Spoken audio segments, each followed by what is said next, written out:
Hello everyone, my name is Jesse Benton. I'm Congressman Paul's political director. I'd like to thank you all for coming out today for a very important announcement by Congressman Paul. So with no further ado, I'd like to introduce the champion of the Constitution, Congressman Ron Paul.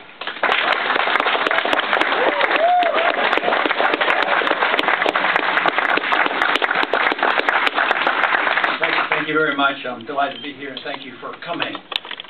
Today I'm announcing that I did file for an exploratory committee with the FEC to run for president on the Republican ticket. Also today I would like to announce that there are 3 members of the Republican Central Committee who will head up the organization here in Iowa. And those 3 individuals are Drew Ivers, David Fisher, and A.J. Spiker. They are here with me today, and I would like to have them say a few words because they are going to be busy in Iowa organizing in this exploratory committee. And I would first like to call on Drew Ivers.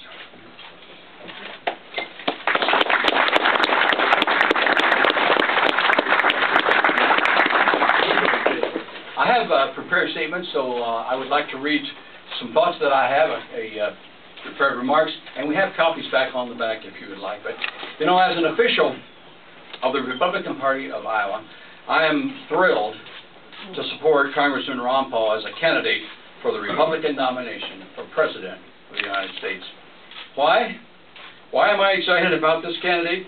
After 35 years of political activism, I have not seen another candidate with more integrity, character, intellect, and courage than Ron Paul. In the midst of our national financial and monetary crisis, I believe Dr. Paul is perhaps destined to be America's leader, providing solutions for these problems and hope for our people. Having spoken on and written books on and lectured on this topic for over 30 years, he is clearly Washington's conscience and avant-garde in this area. In addition to this leadership, Ron Paul has presented and does represent the soul of the Republican Party's limited government tradition.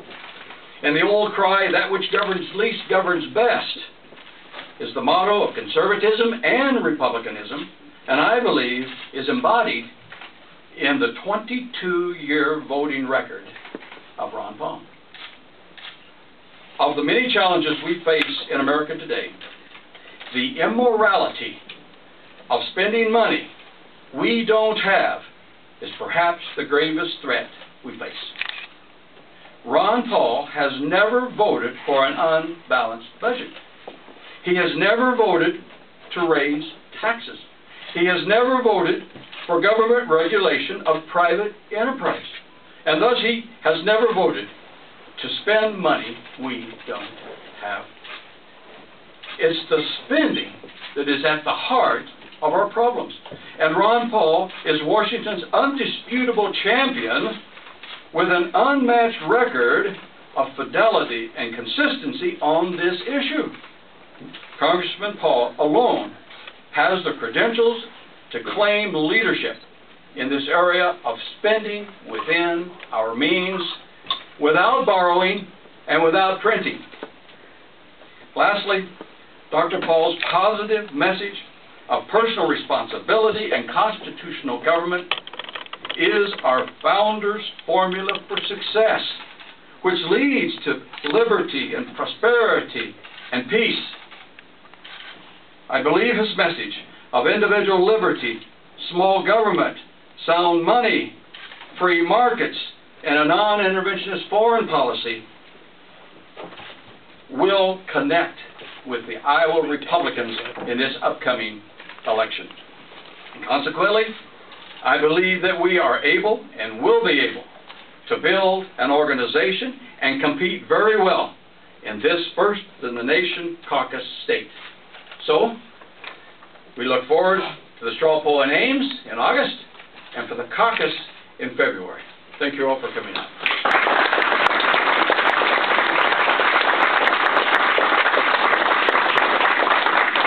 It's my real distinct pleasure to introduce a colleague of mine, also a member of the State Central Committee, David Fisher.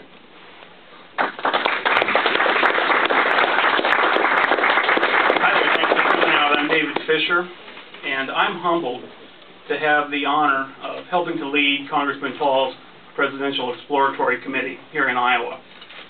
I'm a Republican, and I've watched my own party stray far from its principles, giving us ever bigger government, more debt, more inflation, more invasion of privacy, more police in the world, more centralization of authority, and less freedom.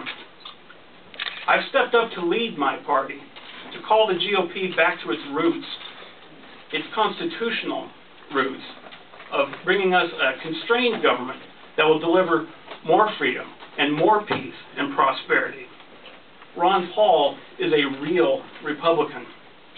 And as a grassroots elected Iowa GOP leader, it's wholly appropriate for me to help and support him, because the principles that he champions and the young people that follow him and the movement that he leads are the future of conservatism in America. It's our job as Iowans to tell the rest of America which of these potential candidates has the message that America needs to hear. Ron Paul is the right Republican with the right message at the right time, and I'm proud to support him. Something's going on in this country, and it's big, and I want my fellow Iowans to join me and join us and join Ron Paul and be a part of it. We're going to have a lot of fun. Thanks for coming out. Next, I'd like to introduce my friend, Mr. A.J. Spiker.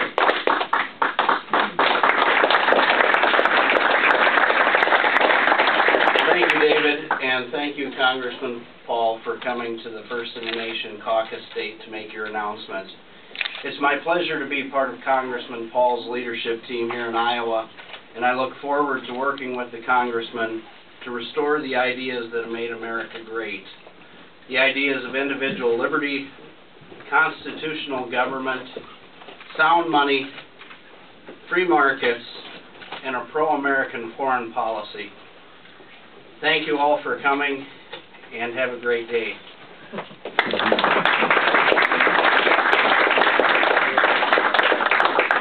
I am willing to take some questions, and I believe the members of the committee will also take questions as well. I want to thank Drew and David and AJ for those very generous statements and your willingness to be organizers here in the state. Thank you very much. So I will, without going into any opening statement, I think I'll just go ahead and take questions. What do you think has changed that would enable you to do better than you did in '08 in our state? Well, the one reason why most people expect it to be quite different is the country is already quite different. I believe there are literally millions of more people now concerned about the very things I talked about 4 years ago. And they're concerned about the economy, and they're worried.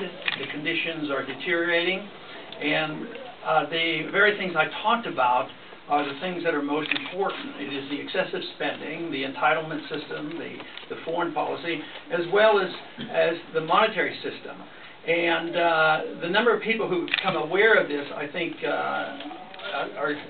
is growing tremendously, and they're evident around the country.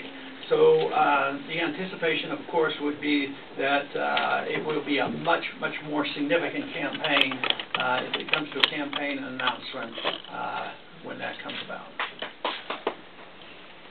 Yes. What will make your decision between Well, I've been traveling a lot, and I go to a lot of universities, and they've actually been very encouraging to me. And the FEC has something to do with what we say and we do. And just recently, in the last couple of weeks, there was the announcement that there would be a debate in South Carolina. And at first they said you did not have to be an officially announced candidate to attend that debate, and the potential candidates have been slow in announcing this year. But then at the last minute they did decide that you don't have to be an announced candidate, but you have to have at least an exploratory committee. And those type of things help you make the decision if you're not quite ready to make the decision. If you think it would be an advantage to attend the debate, then you go ahead and establish a exploratory committee. But I think it will be the continuation of the evaluation of the support, and part of the answer I gave earlier has to do with looking for that and seeing it. And I do see a lot of support, but sometimes you get a lot of support from very vocal supporters, and you don't know whether they're fooling you or not. Not that they're fooling me intentionally, but how many people there really are.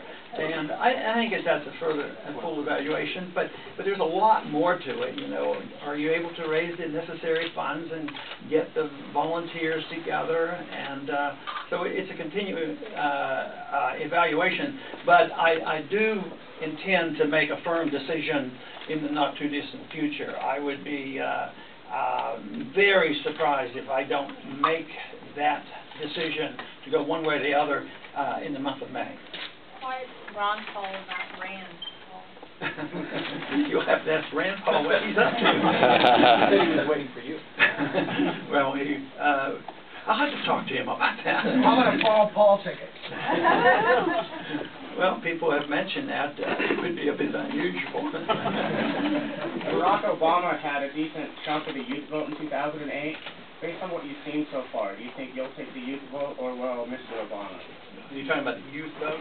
The youth vote, yes. Yes. The question about the youth vote. You know, that is fascinating because in the last campaign, it was very obvious that young people were attracted to the message I was delivering. And rightfully so, they should be, because as far as I'm concerned, they're getting dumped on. A lot of problems. They're expected to pay a lot of taxes and not get a lot of remuneration back, and difficulty getting jobs. And when this is explained to college kids especially, the response is very, very favorable.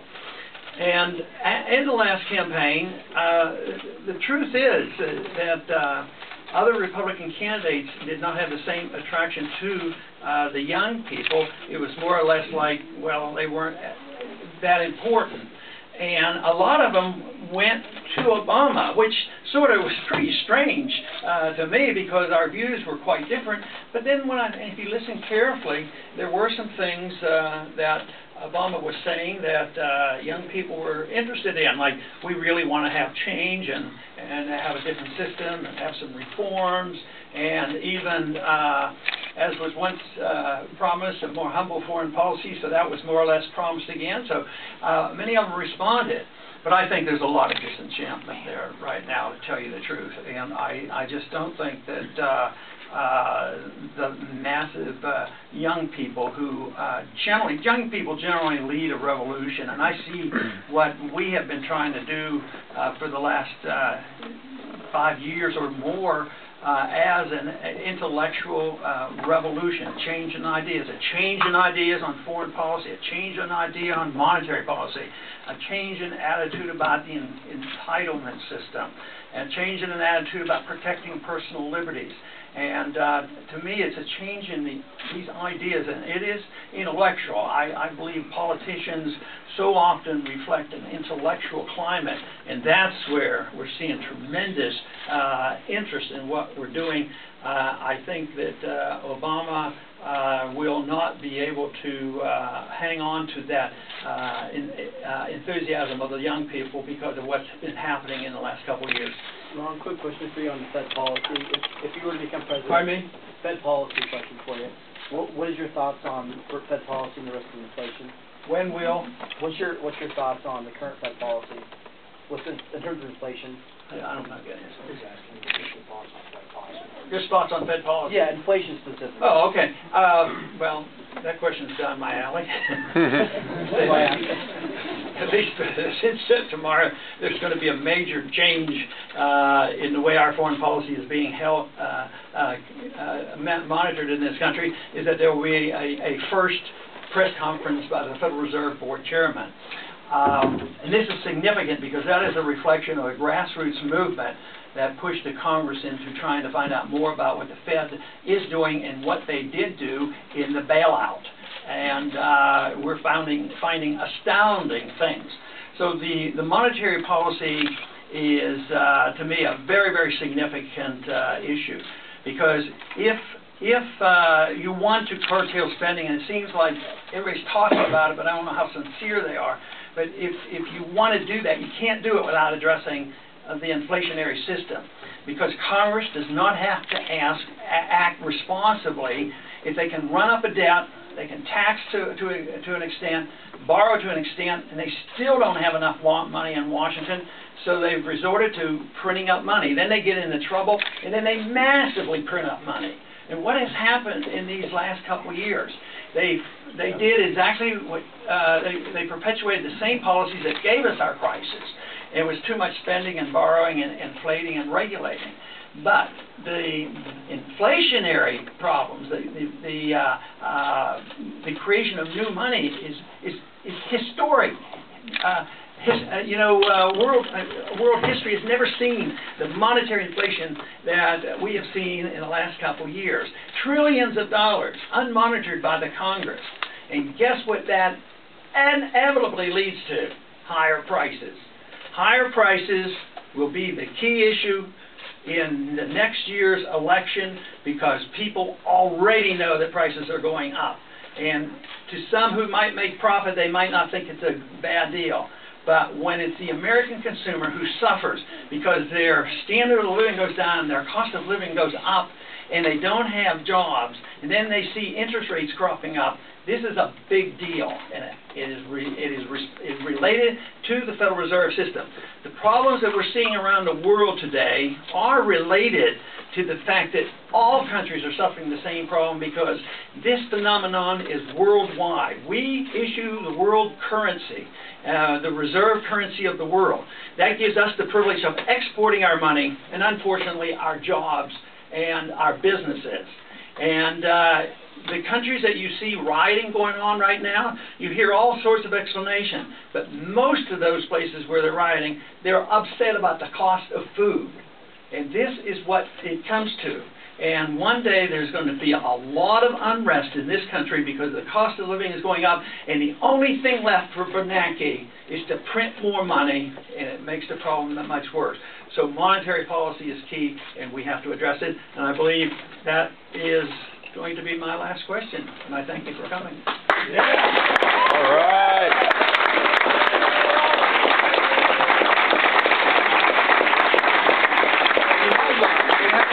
On the table, and we'll give you a few more points and talking points and coverage of where the candidate stands, potential candidate as well. So please avail yourself of this flyer outside as you leave. Thank you.